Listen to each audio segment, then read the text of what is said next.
और जय उत्तराखंड सभी साथियों को। मेरा नाम अजय बेस्ट वन यू के टीम से। और आज जैसा आप सभी जानते हैं, वन यू के टीम की जो चर्चा है इस बार की, और जो जानकारी है, हम प्रयास करते हैं कि अपने जितने भी उत्तराखंड के लोग हैं उनको सशक्त करने का। और जानकारी एक ऐसा माध्यम है कि जिसके द्वारा हम एक दूसरे को सशक्त कर सकते हैं। आज हम जानकारी देंगे अपने उत्तराखंड इतिहास के बारे में। जैसे आप सभी जानते हैं कि हमारा उत्तराखंड उत्तराखंड के लोग किस प्रकार से, किस कीमत पे, कितनी शहादतों के बाद, कितनी परेशानियों के बाद, कितनी कठिनाइयों के बाद हमें उत्तराखंडी होने का गौरव प्राप्त हुआ।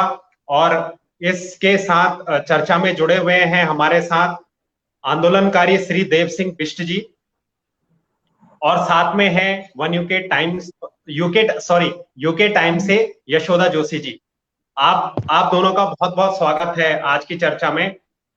मैं सबसे पहले चाहूंगा कि श्री देव सिंह बिष्ट जी अपनी एक छोटी सी जानकारी हमारे साथियों को बताएं, और फिर हम आगे की चर्चा यशोदा मैम शुरू करेंगी। जी, जय उत्तराखंड सभी साथियों। नमस्कार। जय उत्तराखंड। आज एक सिंह बिष्ट, कई वर्षों से मैं सामाजिक संगठनों के साथ जुड़ा रहा हूं। बचपन से ही अपने उत्तराखंड देवभूमि के प्रति मैं काफी संवेदनशील रहा हूं। जिस तरह से शुरुआत से हमारे जो मान्यताएं हैं, जो देवभूमि की मान्यता है, किस तरह से हम अपने लोगों के बीच में और अपने लोगों के साथ हुए अत्याचारों के लिए बहुत समय से हम निरंतर आवाजें उठाते रहे हैं। तो इसी कड़ी में आज वन यूके टीम ने आप सबके बीच मुझे एक मौका दिया है कुछ अपनी बातें रखने का। उसके लिए आप सभी का बहुत बहुत धन्यवाद। जी, यशोदा मैम जी, नमस्कार। मैं यशोदा जोशी यूके टाइम से, और मैं आज सभी व्यूवर्स का जो हमें देख और सुन रहे हैं, मैं उनका तहे दिल से धन्यवाद करती हूँ। और साथ ही साथ मैं वन यूके टीम को भी पूरे तहे दिल से उनका स्वागत करती हूँ कि वो मुझे बार बार इस हर तरीके के चर्चा का विषय में मुझे भी भागीदार बनाते हैं। ये मेरा सौभाग्य है। और आज जैसे कि सभी को मालूम है कि आज का जो विषय है हमारा, वो है जो आंदोलनकारी हैं हमारे, उनको न्याय कब मिलेगा, और अभी तक इतनी देरी है, क्यों हो रही है कि हमें न्याय उस तरीके से नहीं मिल पा रहा है जिस तरीके से हम इस पर जोर दे रहे हैं। और आज की चर्चा में हमारे साथ हैं श्री देव सिंह बिष्ट जी, जो कि राज्य आंदोलनकारी हैं। तो नमस्कार देव सिंह बिष्ट जी। नमस्कार। आपका स्वागत है वन यूके टीम के चर्चा में। आपसे मैं जानना चाहूंगी कि आखिर क्या हुआ था राज्य आंदोलन में, इसके बारे में कुछ विस्तार से हमें बताएं। जैसा कि हमारा जो भौगोलिक पृष्ठभूमि रही है उत्तराखंड की, जो पर्वतीय अंचल है, जो वहाँ बहुत ही, जो वहाँ की भौगोलिक पृष्ठभूमि बहुत ही विषम है।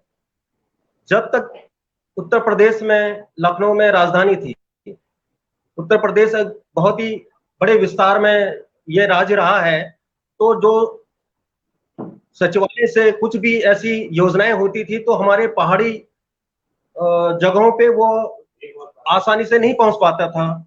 और बहुत ही इस चीज में लोगों को बहुत शिकायत होती थी कि एक छोटी छोटी योजनाओं के लिए भी हमारे गांव अंचल के लोग जो है काफी परेशानी और उस कष्ट भोगते थे।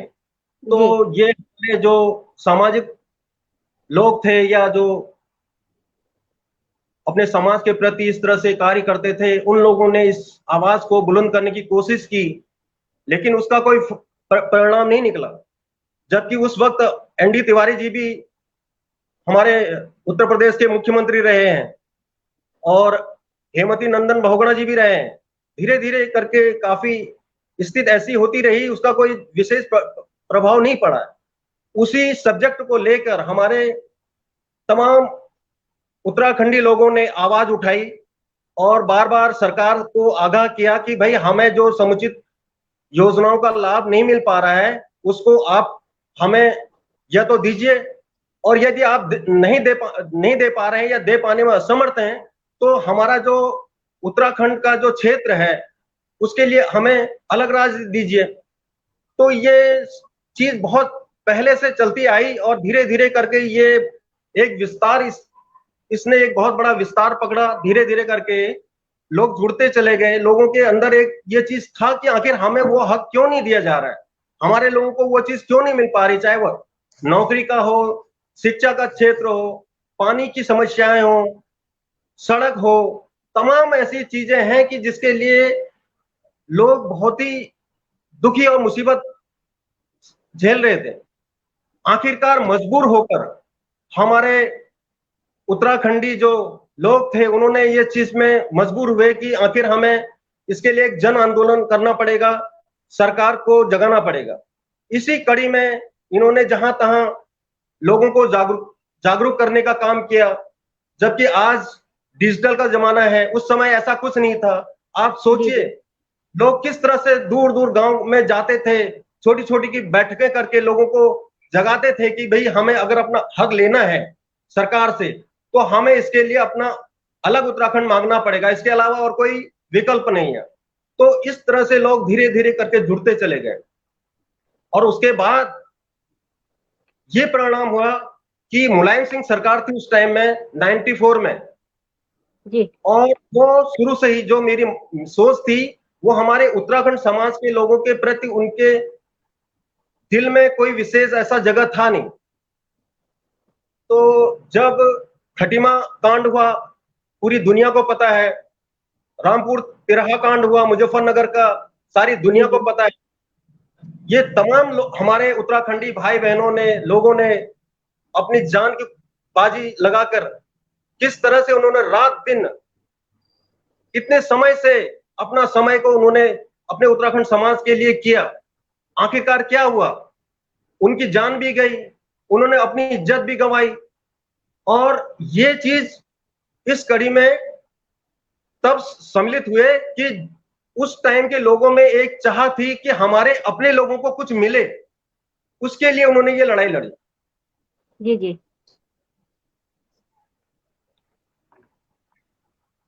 जी। अजय जी, जी आप कोई क्वेश्चन करना चाहेंगे? मैं सवाल पे थोड़ा देर से आऊंगा, लेकिन मैं अपने सभी साथियों को पुनः आभार प्रकट करता हूं और यशोदा जोशी मैम आपको भी और देव सिंह बिष्ट जी को भी। हम यहाँ पे आज एक तरीके से जैसे हम बता रहे हैं कि हम बार बार जानकारी लेके आते हैं, लेकिन ये जानकारी आपको सशक्त नहीं, हम पूरे समाज को, पूरे भारतवासियों को सशक्त करने वाला संदेश है। और ये शायद आप, मुझे नहीं पता कि हमारे लोग कितने एक्टिव हैं या कितने जानकार हैं इस समस्या को लेके। समस्या क्या रही है कि हमारा उत्तराखंड, हम आज अपने आप को उत्तराखंडी होने का गौरव महसूस करते हैं। तो इस उत्तराखंडी का जो नाम दिया गया या आज हमें जो पहचान मिली है इस भारतवर्ष में, ये केवल ऐसे ही नहीं मिली। इसके पीछे न जाने कितने लोगों ने प्रयास किया, मेहनत की, बलिदान दिया और न जाने कितनी महिलाओं के साथ किस तरीके का दुर्व्यवहार हुआ। और आज तक हम लोग उसकी परिकल्पना भी नहीं कर सकते कि किसी के परिवार का दिया बुझा, किसी की आबरू इज्जत आबरू गई। कई लोग तो ऐसे हैं अनगिनत कि जिनका कोई नामो निशान नहीं है। जितने भी केसेस हुए हैं उनमें कुछ ही गिनती में नाम है।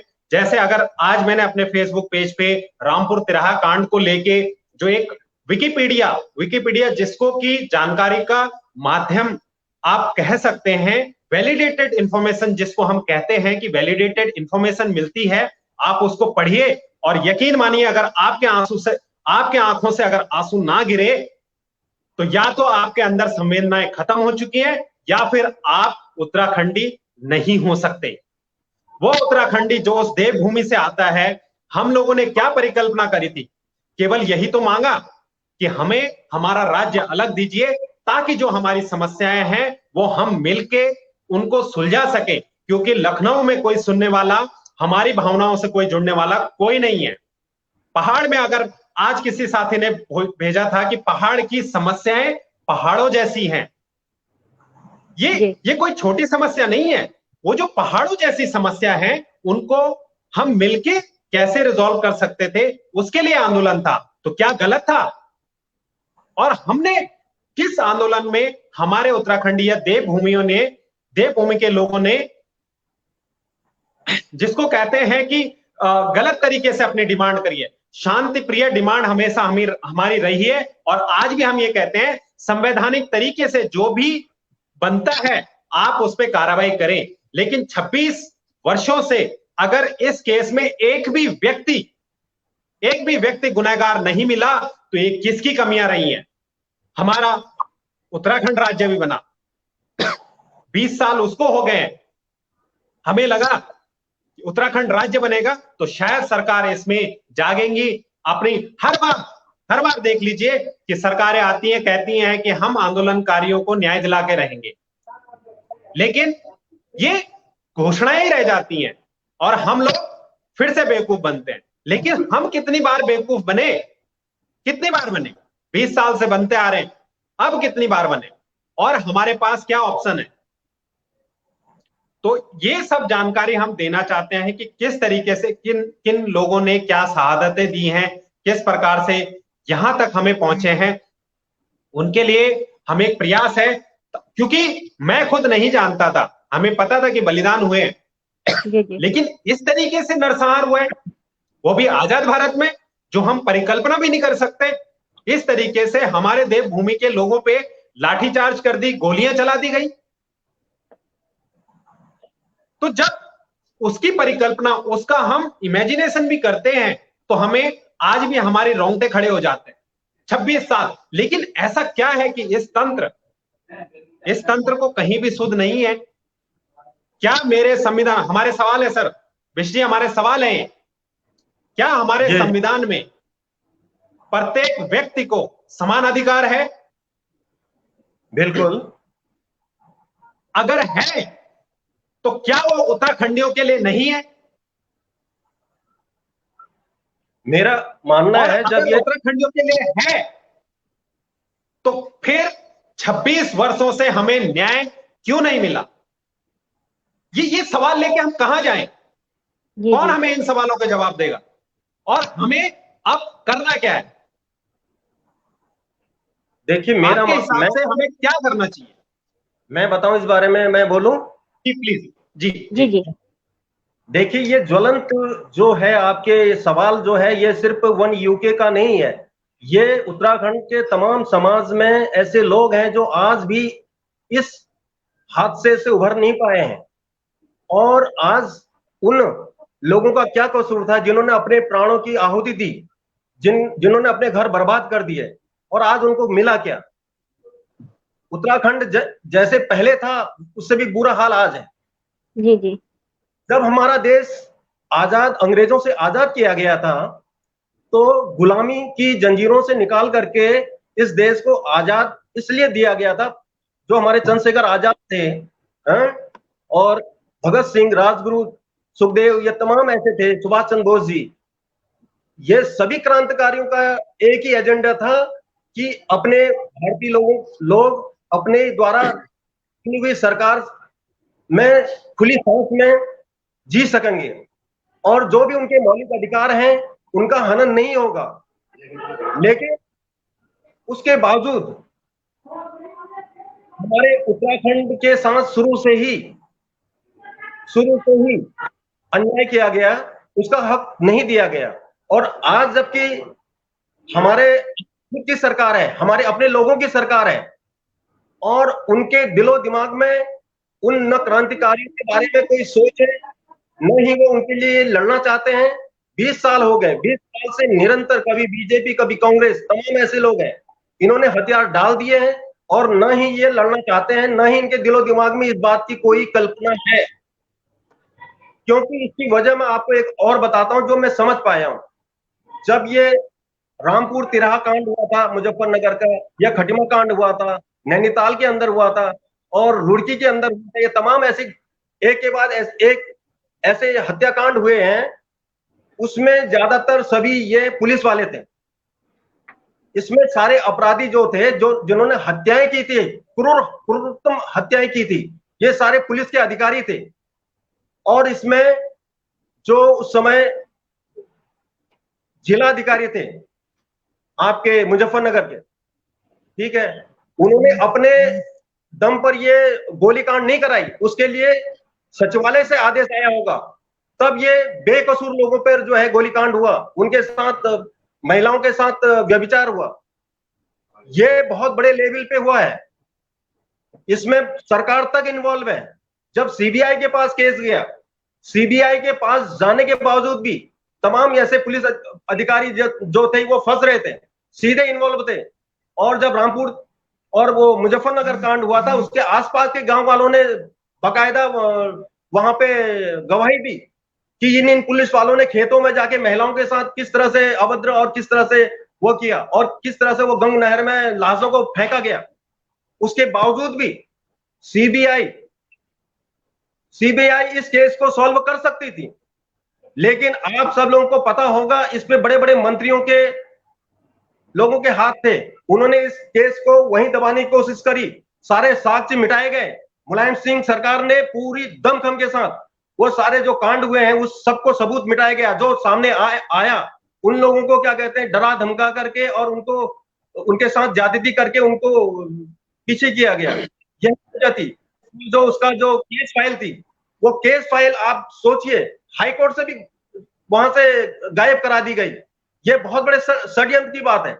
हम किस न्याय की बात करें, जब जिस हमारे उत्तराखंड समाज के जिन लोगों के साथ अन्याय हुआ, व्यभिचार हुआ, उसको न्याय दिलाने के लिए मेन क्या है, उत्तराखंड सरकार करा सकती थी इसको, लेकिन उनके हाथ बधे थे, क्योंकि ऊपर के लेवल पे लोगों ने उनको साफ बोला था कि इस केस को आगे नहीं बढ़ने दिया जाए। अगर बढ़ जाता, उसमें न्याय होता, तो ये जिलाधिकारी तक वो फंसता, एसपी तक फंसते, और भी पुलिस के अधिकारी फंसते, और सीधे मुख्यमंत्री मुलायम सिंह के सरकार के और भी आला ये लोग बड़े अधिकारी और फंसते, क्योंकि ये आदेश ऊपर से आया था, एनेक्सी बिल्डिंग से आदेश हुआ था कि इन पे जितना भी हो सके आप लोग बिल्कुल फ्री हैं, आप कुछ भी करो इनके साथ, ये किसी भी कीमत पे दिल्ली नहीं जाना चाहिए। नहीं तो वो तो सीधे सीधे रात को बसों में आ रहे थे, बसों से खींच कर उनको निकाला गया और उनको मारा गया खुलेआम।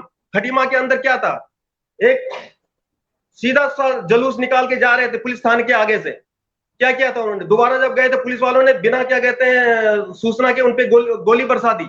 8 लोग वहां मारे गए थे, कितने और लोग घायल हुए थे। और आज इसको देखने वाला कौन है? न्यायतंत्र इस देश का बिल्कुल भी डूब चुका है, खत्म है न्याय। जबकि उच्चतम न्यायालय के संज्ञान में यह मामला है, सबको पता है ये बहुत सरेआम ये क्या कहते हैं अन्याय हुआ, उत्तराखंड समाज के लोगों को मारा गया है और व्यभिचार हुआ। और ये हमारी जो महिला आयोग है और जो कहते हैं मानव अधिकार वाले, ये सब कहां हैं? ये सारे वही उन्हीं लोगों के लोग हैं, क्योंकि वो बोलना नहीं चाहते, उनको मालूम है इसमें बड़े बड़े, मैं ज्यादा कुछ नहीं कहूंगा, इसमें राजनाथ सिंह जी का सीधे इन्वॉल्वमेंट है। इस वजह से ये केस आगे नहीं बढ़ पाई। इस केस को खत्म कराया गया, किसी तरह से बिल्कुल कमजोर करके इसको वो कर दिया गया, और सारे लोग एक तरह से बरी हुए हैं। और हम क्या उम्मीद करें आगे, क्या कहते हैं ये आप सोच सकते हैं कि ये केस आगे चल पाएगा? क्योंकि इसके साथ मिटा दिए गए इन्होंने। इसका एक ही एजेंडा है कि भाई मैं ये कहना चाहता हूं कि जिस तरह से ये पुलिस वाले हैं, इसको जन आक्रोश उस टाइम में था, वही उससे बड़ा जन आक्रोश अब पैदा किया जाए और उत्तराखंड के अंदर पैदा किया जाए। वहां कोई भी सरकार को बिल्कुल चलने न दिया जाए। पूरा जो है, आप जब तक पूरा देहरादून सचिवालय को चारों तरफ से घेर नहीं ले, वहां के उत्तराखंड के लोग जो इसके लिए न्याय चाहते हैं, उत्तराखंडियों के जो शहादत हुई उनके लिए न्याय न करें, जब तक वहां की सरकार इस चीज के लिए मजबूर न हो जाए, तब तक वहां से हटे ना। ये बहुत बड़ी ताकत, जन सैलाब जब तक नहीं उमड़ेगा तब तक ये बात हम नहीं कह सकते कि इस पे न्याय मिलेगा। बिल्कुल सर, आपकी बात बिल्कुल ठीक है। यशोदा मैम जी जी सवाल कीजिए। जिस न्याय या इंसाफ को पाने के लिए 26 साल से हम लड़ रहे हैं, तो आपको क्या लगता है बिष्ट जी कि आगे हमें इसमें न्याय मिलेगा, इंसाफ मिलेगा, तो कैसे? इस बारे में आप क्या देखिए, कहना अगर चाहेंगे, अपनी राय दीजिए। मेरा ये कहना है कि ऐसा नहीं कि इस पे कोशिशें नहीं करी गई हैं। हमारे यहाँ के वकीलों ने बिना फीस लिए हुए इस केस को लड़ा। इन्होंने क्या कहते हैं नैनीताल हाई कोर्ट में लड़ा, और क्या कहते हैं यह केस आगे बढ़ा। हाँ, सब तमाम चीजें हैं, लेकिन इस केस को जो चीजें अपराधियों को सलाखों के पीछे पहुंचाने वाली थी, वो साक्ष्य को ही मिटा दिया, वो फाइल को ही इन्होंने गायब कर दिया। अब क्या कहेंगे? ये ऊपर लेवल पे, बहुत हाई लेवल पे जो है इस चीज पे लोग इन्वॉल्व थे। उस समय मिल पाता तो, जबकि ये केस सीबीआई के हाथ में था। आपको पूरी दुनिया जानती है कि सीबीआई के हाथ में कोई भी केस होता है वो 99% जो है सॉल्व करती है। तो इस केस को सॉल्व नहीं कर पाई। इस केस को सॉल्व इसलिए नहीं कर पाई क्योंकि इसमें बड़े बड़े मंत्रियों के सीधे ऊपर लेवल पे पीएमओ, मैं कह सकता हूं केंद्र सरकार के बड़े बड़े मंत्रियों का हाथ था कि इसको आगे, ये केस आगे ना जाए, क्योंकि इसमें कई बड़े बड़े नामचीन लोग फंस रहे थे। आईएएस ऑफिसर, आईपीएस ऑफिसर, बड़े बड़े ये पुलिस ऑफिसर, ये सारे लोग बिल्कुल अंदर जाते। लेकिन आज वही क्या कहते हैं, आपको मालूम होगा, हमारे एनडी तिवारी मुख्यमंत्री रहे, तमाम और भी हमारे ये कांग्रेस के हैं या बीजेपी के हैं, लेकिन इनके हाथ बंधे हुए हैं। ये चाहकर भी उनसे क्या कहते हैं ये पंगा नहीं ले सकते हैं। इसको एक ही तरह से है, इसको एक जो है फिर से एक नए रूप में जो है पूरे उत्तराखंड में एक जन सैलाब, एक जन क्रांति अगर आप बना सकते हैं इसको, और एक नई सोच के साथ एक नए तरीके से पूरे उत्तराखंड में, ये 2022 में चुनाव बिल्कुल नहीं होने देना है। ये चुनाव बिल्कुल भी नहीं होंगे जब तक कि उत्तराखंड के जो हमारे क्रांतिकारी रहे हैं, जिनके साथ ये सब घटित हुआ है, इनको न्याय नहीं मिल जाता, तब तक वहां किसी भी कीमत पे वोटिंग ना हो। अगर आप इस चीज को इस तरह से एजेंडे को लेके, मुहिम को लेके आगे बढ़ सकते हैं, तो मेरा मानना है कि इसमें एसआईटी की हम मांग करेंगे कि इसमें एसआईटी कमेटी बैठे और उसके द्वारा क्या कहते हैं इसको नए सिरे से इसका केस फाइल हो, और जो उस समय के ये पुलिस अधिकारी थे उन सभी को, AK सिंह है, बुआ सिंह है, जाए, तब ही कुछ हो सकता है। जी जी, अजय जी, वीवर्स का कोई सवाल है तो आप पूछिए। शायद वीवर्स का एक सवाल आया है। थोड़ा सा व्यूअर्स के सवालों के बारे में अगर मैं कहूं तो खैर ये एक तो नेगेटिव वाला मैं दिखाना चाहूंगा, मतलब लोगों की सोच किस तरीके की है या कैसे जी। ये लोग कहना चाहते हैं। यहाँ पे आया नए ठेकेदार दिखाई देने लगे हैं उत्तराखंड के विषय को लेकर चर्चा करने वाले। तो मैं इनको सीधे सीधे एक शब्द में कहना चाहूंगा, जी भाई जी, बात ठेकेदारी की ये है कि हाँ, हमने प्रयास किया है और हमने इस चीज को आगे ले जाने की कोशिश की है कि अपने उन उत्तराखंडियों को जिनको इसकी जानकारी नहीं है कि हमें उत्तराखंड किस तरीके से मिला है और क्या इसके पीछे घटनाएं हुई थी। मैं तो उस टाइम पे छोटा था, मुझे किसी ने जानकारी नहीं दी, लेकिन आज अपनी जानकारी खुद लेके आए हैं, खुद ढूंढ के लेके आए हैं और आज के तथ्यों के साथ है। और शर्म आती है उन लोगों पे जिन्होंने इस जानकारी को छुपा के रखा, और ठेकेदार आप जैसे लोग नहीं आएंगे तो और बनेंगे ही बनेंगे। और उनको नमन है जो आगे आके अपने समाज के लिए लड़ते हैं। आप जैसे लोगों की वजह से उनको पीछे हटना होता है। ये इन भाई साहब के लिए है, जो भी ये है कि जिनको लगता है कि नए ठेकेदार आते हैं, तो ठेकेदार आएंगे क्योंकि आप लोग इस काबिल रहे ही नहीं है। जी और एक बात ये भी है कि ऐसे ही नेगेटिव जो विचार वाले लोग होते हैं, उन्हीं की वजह से हमें और आगे आने का मौका मिलता है, कुछ ना कुछ और नया करने के लिए हमें प्रोत्साहित भी होते हैं। बिल्कुल बिल्कुल, ये प्रोत्साहन ही है हमारे लिए तो प्रोत्साहन ही है। लेकिन ये इन लोगों की नाकामी है जो आज तक इस तरीके से काम नहीं कर पाए। और ये एक साथी हैं जिन्होंने कहा है कि हर साल हम यही बात करते हैं लेकिन पर बात वहीं की वहीं रह जाती है। बिल्कुल सर, आप इसमें क्या कहना चाहेंगे? बिष्ट जी, उनका सवाल भी वाजिब है। वो जो कहते हैं सही है, जब तक इसके लिए एक ठोस रणनीति के तहत एक मुहिम के तहत काम न किया जाए और हम क्या कहते हैं इस पे अगर हम सोचेंगे हमें न्याय मिलेगा, न्यायालय से मिलेगा या पुलिस महकमे से मिलेगा, नहीं मिल सकता है, क्योंकि हमारा इस केस को इतना कमजोर कर चुके हैं, ये अभी तक बिल्कुल भी इतना कमजोर कर चुके हैं कि इसमें उन बड़े बड़े जो अपराधी हैं, आपको मैं एक बात और कहूं, मुलायम सिंह यादव का सीधा हाथ है। अगर आप, मेरे को डर नहीं है, बिना मुलायम सिंह यादव के इशारे से ये हत्याकांड हुई नहीं। अगर ये एनएक्सी सचिवालय से अगर ये आदेश नहीं गया होता तो उस डीएम की इतनी हिम्मत नहीं थी कि वो खुलेआम क्या कहते हैं गोली कांड करवा दे, बिना, वो भी उन लोगों पर कि जो लोग बिल्कुल शांतिप्रिय तरीके से जा रहे थे, उन पे वो गोली मार ही नहीं सकते थे। एक लाठी चार्ज से ऊपर कुछ नहीं कर सकते थे। ये बहुत बड़े लेवल पे हुआ है और ये जानबूझकर किया गया है, हमें पता है।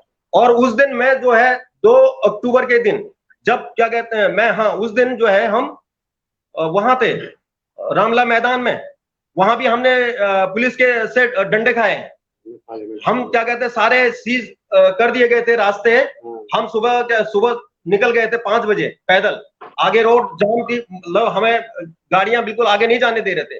दिन भर हम वहां रहे और आखिर वहां मालूम चला कि रास्ते में गाड़ियां रोक रोक कर क्या कहते हैं हमारे लोगों के साथ ये इस तरह से अत्याचार हो रहा है, ये सब हुआ। आज कौन पूछ रहा है इस चीज को?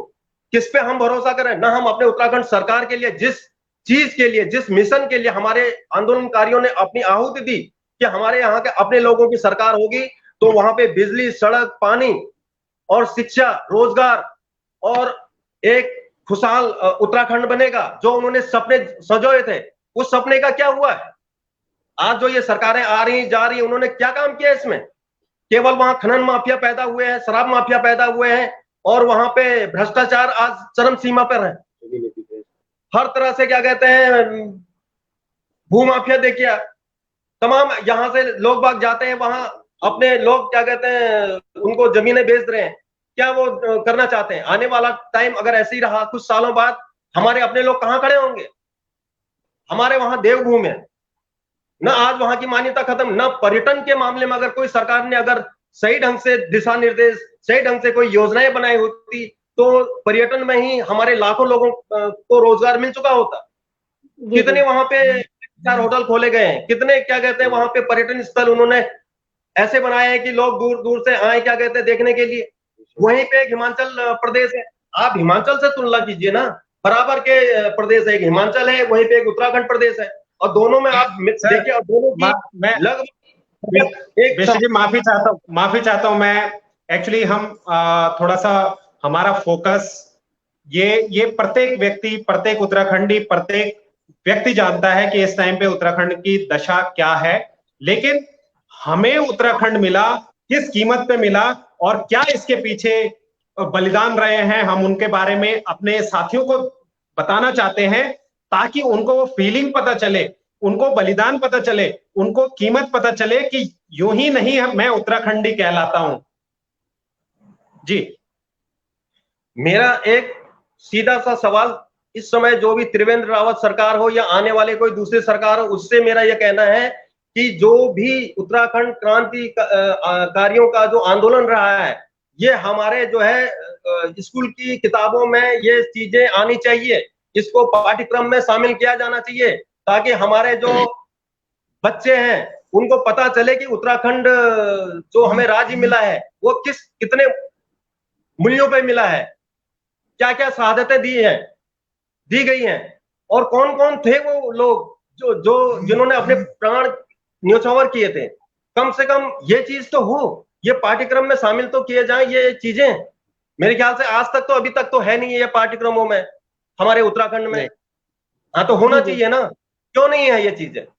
सर अगर ये मान ले सरकार कि वहां इस तरीके की घटनाएं हुई और वहां इतनी हत्याएं हुई, तो फिर तो दोषी पकड़ा नहीं जाएगा। वो मानने को तैयार नहीं है। समस्या तो यही है, शहीद स्मारक भी बने हुए हैं, सारी चीजें हैं, शहीदों को चिन्हित भी किया गया, चाहे गलत है, झूठ है, कितने करे गए, कितने नहीं करे, वो अलग चीज है, वो अलग डिस्कशन है। लेकिन बात तो यही आती है कि सरकार खुद नहीं चाहती है कि जो दोषी हैं उनको सजा मिले, और अगर चाहती तो उत्तराखंड में बीजेपी की सरकार है, उत्तर प्रदेश में बीजेपी की सरकार है और सेंटर में बीजेपी की सरकार है। अगर है हिम्मत तो करके दिखाओ, और नहीं है अगर उत्तराखंडियों को न्याय देने की दम नहीं रखते तो बंद कर दीजिए सारी चीजें। अगर है हिम्मत तो आपके पास क्या नहीं है, उत्तराखंड में आपकी सरकार है, कीजिए, एसआईटी का गठन कीजिए, उत्तर प्रदेश में आपकी सरकार है, सेंटर में आपकी सरकार है। बात ये केवल कई बार होता है कि भैया केंद्र वालों ने हमें करने नहीं दिया, या उत्तर प्रदेश की सरकार हमारे साथ कोऑर्डिनेट नहीं कर रही है, या फिर उत्तराखंड गवर्नमेंट नहीं करना चाहती। अगर है तो आज तो तीनों जगह आप लोग हैं, फिर आज क्यों हमारे उत्तराखंडियों को 26 साल से न्याय से वंचित क्यों है? या फिर आप लोगों के लिए ये कोई समस्या ही नहीं रही? क्योंकि हम खुद मिले थे, बीजेपी के ही नेताजी से मिले थे, उन्होंने हमारे सामने कहा कि हो गई पुरानी बात, इसको छोड़ो, आगे की बातें करो। मैं किस बिहाफ पे आगे की बातें करूं, मैं किस उम्मीद पे आगे की बातें करूं कि कल को अगर मेरे साथ या मेरे परिवार के साथ या अपने किसी के साथ घटना घटती है, तो अगर किसी बड़े लीडर ने कर रखा होगा या बड़े रसूख वाले ने कर रखा होगा तो मुझे चुपचाप वहां पे बैठ जाना चाहिए? किस उम्मीद के साथ करूं मैं, और किन लोगों के लिए मैं वो काम करूं, किन लोगों के लिए मैं आज दिन रात मेहनत कर रहा हूं? प्रत्येक व्यक्ति दिन रात मेहनत करता है अपनी रोजी रोटी के साथ, उन सरकारों के लिए, इन सरकारी जो मुलाजिम हैं उनके लिए अपना खर्चा चले, उनकी तनख्वाह चले, उनका घर चले, उसके लिए मेहनत करते हैं, जो कि जबरदस्ती हमें टैक्स के रूप में देना पड़ता है पैसा, आप चाहें या ना चाहें। खिलाता कौन है उनको? आप लोगों की जेब से। चाहे वो अब बोल दो विज्ञापनों पे खर्च हो रहा है, या रोडों पे खर्च हो रहा है, या हमने कर्जा ले रखा है, कर्जे का भी हम लोगों ने हिसाब देना है। अगर हमारे लिए न्याय नहीं है तो किसके लिए हम बात कर रहे हैं? लोकतंत्र में है क्या हमारी वैल्यू क्या है? हम किस राज्य या किस देवभूमि की बात कर रहे हैं, या किस विकास की परिकल्पना करें? ये सवाल है सर, और ये सवाल है, ये दर्द है, और ये हम चाहते हैं कि न्यायालय हो गया, सरकार हो गया, अगर इन्हें करना होता अभी तक कर चुके होते, अगर करना होता तो कर चुके होते। इसीलिए आज हम ये प्रयास कर रहे हैं, सभी लोग ये प्रयास कर रहे हैं कि प्रत्येक व्यक्ति अपना रोष प्रकट करे। कैसे करे?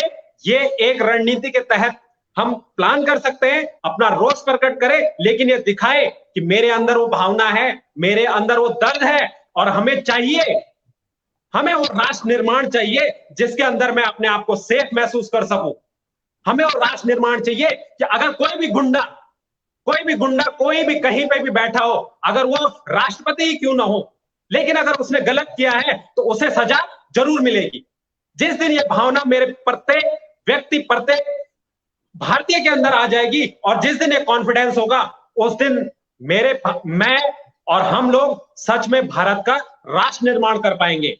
और मुझे लगता है जिन शहीदों ने भी शहादत दी, चाहे भारत के लिए दी हो और चाहे उत्तराखंड राज्य के लिए दी हो, आज अगर वो कहीं बैठते होंगे तो सोचते होंगे, अरे यार किन नामुरादों के लिए हम सूली पे चढ़ गए, किन नामुरादों के लिए हमने गोली खा दी। ये आज वो जरूर सोचते होंगे, और उनकी आत्माएं कचोटती होंगी कि आप चले जाना, लेकिन इस देश में पैदा मत होना, और किसी के लिए आपको लड़ने की कोई जरूरत ही नहीं है। चुपचाप बैठे रहो, क्योंकि जिस दिन आप पे समस्या खड़ी होगी, सारे लोग पीछे हो जाएंगे। ये वो दर्द है सर, ये वो दर्द है। माफी चाहता हूं, कई बार भावनाओं में आ जाते हैं, रोष में, लेकिन नहीं अजय जी, जैसा जोश और आक्रोश आप दिखा रहे हैं, अगर ऐसे ही हमारे सारे उत्तराखंडियों में इस तरह का आक्रोश और जो जोश है अगर सब में आ जाए, तो ऐसा हो ही नहीं सकता कि हमें जीत ना मिले। जीत अवश्य मिलेगी, लेकिन ऐसा ही जोश सब में आना जरूरी है। बिल्कुल, लोकतंत्र है, लोकतंत्र में अब हमारे पास कोई और रास्ता नहीं है। जैसे हमारे साथी ने कहा था कि हम हर बार चर्चा करते हैं, आगे नतीजा क्या निकलता है। मैं उनको ये बताना चाहता हूं कि भाई जी, प्रयास, हमें प्रोटोकॉल, जो सिस्टम है, जो व्यवस्था है, उसको तो फॉलो करना पड़ता है, क्योंकि हम उस संविधान को मानते हैं और हम उस देवभूमि के लोग हैं। हम ऐसे लोग नहीं हैं कि आरक्षण के लिए आंदोलन कर दो और उस आंदोलन के तहत कितनी महिलाओं के साथ कितना अभद्र व्यवहार करते हैं और कितनी लूट खसोट करते हैं, हम उन आंदोलनों का बिल्कुल पक्ष में नहीं रही हैं। हम संवैधानिक तरीके से अपनी बात रखते हैं, और उसके बावजूद हमें किस तरीके से दबाया जाता है, और हमारी सरकारें जिनका जिनका कर्तव्य बनता है, जिनका प्रथम कर्तव्य बनता है अपने नागरिकों की सुरक्षा करना, नागरिकों की सुरक्षा तो छोड़िए, जिन्होंने जिनके बलबूते आज वो वहां पे बैठ के खा रहे हैं, उनके लिए भी कुछ नहीं किया। दुख इस बात का होता है। और ये पीड़ा, ये दर्द आज इसलिए महसूस होता है क्योंकि आज हम उस पीड़ा, उस दर्द को महसूस कर पाते हैं कि हां, अगर इस तरीके के बलिदान हुए हैं तो हम किस भारत की कल्पना कर रहे हैं और किस राज्य की परिकल्पना कर रहे हैं। तो माफी चाहते हैं सर आपसे, बार बार कुछ रोष में आ जाते हैं।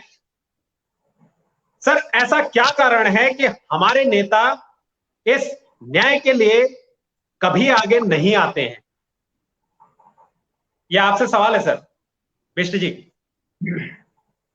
आप शुरुआत से देखिए, जब से हमारा उत्तराखंड राज्य, पहले उत्तरांचल था, फिर उसके बाद उत्तराखंड बना, और तब से लेके आज तक अगर पूरी चीज को आप उसका विश्लेषण करेंगे शुरुआत से लेके अभी तक, तो हम सब ने ये चीज को महसूस किया है कि ये जो लोग राजनीति में आज हमारे उत्तराखंडी लोग हैं, हमारे अपने लोग हैं, जिनको हम समझते थे कि हमारे लोग होंगे, हमारे लोगों की सरकार होगी तो हमें मन मुताबिक चीजें मिलेंगी और सरकारी सुविधाएं मिलेंगी, लेकिन आज जो सभी लोग इस चीज से आहत हैं, उसकी वजह क्या है कि जो सरकार में लोग आते हैं, कोई भी पार्टी, उनकी जो सोच है वो इस चीज में कभी रही नहीं कि हम जो हमारे क्रांतिकारी लोग थे उनके लिए, उनके नाम से हम कहीं सड़कें बना देते हैं, उनके नाम से हम कहीं कोई स्कूल का नाम रख देते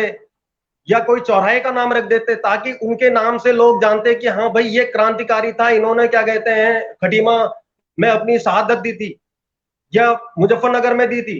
अब आप लगा लीजिए, कई तो ऐसे हमारे शहादत हुए हैं जिनको पुलिस ने बंदूक की बटों से बिल्कुल सरों पे मार मार के उनको कचमड़ निकाल दिया, इस तरह से उनकी हत्या की गई, इतनी जघन्य हत्या की गई, और वो उसके लिए साक्ष्य भी मौजूद थे। उसके बावजूद भी सीबीआई या न्यायालय आज तक उनको न्याय नहीं दे पाया। हम किस न्याय की बात करते हैं इस देश में, किस संविधान को बात करते हैं हम? जो चीज साक्ष्य है, प्रमाण है सब चीज का, उसके बावजूद भी वो वहां तक पहुंच ही नहीं पाया। कभी यहां से उधर, उधर से इधर ट्रांसफर करते गए, और आखिरकार वो फाइलों को जो साक्ष्य में मौजूद थे उनको भी खत्म कर दिए गए। इसमें जो बड़े बड़े लोग हैं शामिल, सिर्फ उनको बचाने के लिए ये कृत्य किया गया। वही बार कहने का मतलब ये है सर, कहने का मतलब ये है कि बड़ा, चाहे राजनेता हो या कोई भी लोग हो, बड़े लोग से मतलब यहां केवल पैसा है। अगर वो कोई भी, मतलब उसकी इच्छा है वो जो मर्जी कर दे, हमारे देश में उसके लिए कोई सिस्टम नहीं है, कोई न्याय नहीं है। क्या ये है? क्या हम इस व्यवस्था की बात कर रहे हैं कि बड़ा आदमी है तो वो जो मर्जी कर ले? वो चाहे तो सीबीआई को खरीद ले, चाहे तो फाइलें जला दे, चाहे तो जजों को खरीद ले। मतलब न्याय व्यवस्था है क्या हमारे पास पे? और हम क्या करें? सवाल यह आता है कि अब हम क्या करें? हमने देख लिया, हमने अपनी बात, अपना रोष प्रकट करके रोडों पे जाके देख लिया, आंदोलन कर लिए, अपना जो लोगों से हस्ताक्षर लेके प्राइम मिनिस्टर हो गए, राष्ट्रपति जी हो गए, उत्तराखंड सरकारें हो गई, सभी एमएलए एमपी जितने भी हमारे देश के, सबको हमने अपनी ओर से इंफॉर्मेशन दे दी। लेकिन हुआ क्या? कुछ नहीं हुआ। सुप्रीम कोर्ट तक केस गया था, अभी डेट निकली, उस सुप्रीम कोर्ट से उन्होंने फिर से नैनीताल हाई कोर्ट में दे दिया कि आप यहां पे आगे से प्रोसीड कर सकते हैं। 26 साल इस तरीके की घटनाओं को लग जाएंगे तो कौन उम्मीद करेगा किससे? क्या आप लोग, क्या ये व्यवस्था हमें हथियार उठाने पे मजबूर कर रही है कि हम लड़े अपने हक के लिए, हम आगे आए, इस तरीके से न्याय लें, बंदूक के दम पे ले, ताकत के दम पे लेना है? मतलब किस चीज के लिए? अभी हमारे पास ऑप्शन क्या है? हम क्या करें अभी? बात सर घुमा फिरा के ये है कि अब जनता को अपनी आवाज उठानी पड़ेगी और जनता को इस तरीके से दिखाना पड़ेगा कि अगर आपने ये न्याय नहीं दिया, जस्टिस नहीं मिला, तो हम आगे क्या करेंगे, ये आपके निर्णय के ऊपर डिपेंड करेगा। मत दीजिए वोट, बाइकआउट कर दीजिए इलेक्शंस का, नहीं चाहिए हमें कोई सरकार। अगर सरकार बनाते क्यों है, एक सिस्टम, एक व्यवस्था मिल सके, जहां पे ऐसी कंट्रियां भी हैं जहां सरकार नहीं है, जहां कोई सरकार नहीं है, लोग अपनी तरीके से जीते हैं, जिसको जैसे जीना है। सरकार होने के बावजूद, हमसे जबरदस्ती पैसा वसूलने के बावजूद, हमें जब वही चीजें देखनी है तो क्या फायदा है ऐसी सरकारों का। मैं राज्य सरकार की बात कर रहा हूं। इसके लिए शुरुआत इंटरनेशनल, जी, मेरा कहना है जो आपके अंदर दर्द है वो सिर्फ एक अजय बिष्ट जी का दर्द नहीं है या देव सिंह बिष्ट का दर्द नहीं है, वो संपूर्ण उत्तराखंडी जो इस जनमानस में जी रहा है, जो समझता है कि राज्य मिला तो है, ये बात पक्की है। वो जो ये राज्य है, ये इन्हीं जिन्होंने शहादत दी है, जिन्होंने अपने परिवार को उजाड़ दिए हैं इस मुहिम में, उनकी देन की वजह से तो राज्य हमें मिल गया है। लेकिन जो उस राज्य सत्ता में बैठे लोग हैं, उनके अंदर कोई सोच नहीं ऐसी कि भाई जो आज हम जिसमें हम ये सत्ता सुख भोग रहे हैं, ये कितने मतलब कितने मुश्किलों के बाद मिला है, कितने हमने इसके लिए जो है कीमत चुकाई है, वो उनके दिलों में नहीं है। यदि उनके दिलों में ये बात होती, जो दर्द आपके अंदर है, हमारे अंदर है, अनगिनत ऐसे तमाम उत्तराखंडियों के अंदर है, तो ये चीजें कब की ये चीजें हो जाती, कुछ तो न्याय मिलता। मैं कह रहा हूं, और अनंत कुमार सिंह आपका जिलाधिकारी था मुजफ्फरनगर में, और आप ये सोचिए अगर वहां पे गोलीकांड की गई है तो अनंत सिंह ने इस बारे में अपने ऊपर के लेवल पे गृह सचिव से, मुख्यमंत्री कार्यालय पर तो किया होगा। बिल्कुल, कैसे बिना आंख बंद करके हमारे लोगों पे क्या कहते हैं गोलियां बरसा दी? क्या उनके पास कोई हथियार थे? कोई वो ऐसे तो क्या कहते हैं, हमारे आज हिंदुस्तान में तमाम ऐसे आतंकवादी होते हैं, मिलिट्री के ऊपर पत्थर फेंक रहे हैं, औरों के ऊपर कर रहे हैं, कोई आतंकवादी हैं, तमाम ऐसे लोग हैं, पुलिस थाने को फूंक देते हैं, उन पर कुछ नहीं होता है। और हमारे लोग जो सीधे साधे भोले भाले लोग हैं, आजादी के बाद से दो बहुत बड़ी त्रासदी हुई इस देश में। एक हमारे जो उत्तराखंडी नरसंहार किया गया मुलायम सिंह यादव की सरकार में, वो सबसे बड़ा नरसंहार हुआ था। और एक जो हमारे ये जो पंजाबियों के साथ, सरदारों के साथ, सिखों के साथ जो ये दिल्ली कांड हुआ था, ये दो बहुत जघन्य अपराध हुए थे आजादी के बाद से। सर, और उसमें मैं आपको डिफरेंस, माफी चाहता हूं, आपको यहीं पे टोक रहा हूं, उसमें मैं डिफरेंस बता देता हूं सर उसमें मैं डिफरेंस बता देता हूं। सिख दंगों में और उत्तराखंड का जो घटनाएं हुई हैं, उनमें डिफरेंस क्या है?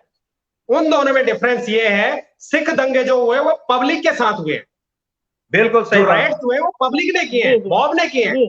और उत्तराखंड के लोग हैं, देवभूमि के लोग रहे, उन पे गोलियां सरकार द्वारा चलाई गई हैं, सरकार के नुमाइंदों द्वारा चलाई गई हैं। ये बड़ा मेजर डिफरेंस है।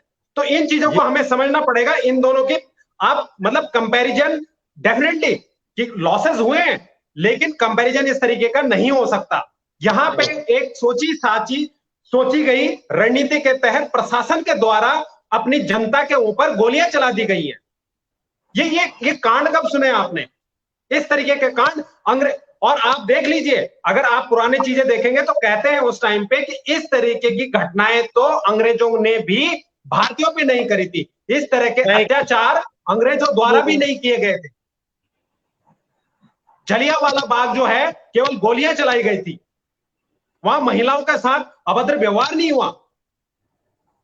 और ये बताते हुए मुझे बड़ा शर्म महसूस हो रहा है कि जब वहां पे इन्वेस्टिगेशन शुरू हुई तो गन्ने के खेतों में केवल कपड़े मिले, क्योंकि बॉडियों को दफना के काट के फेंक दिए गए थे। आप इमेजिन भी नहीं कर सकते।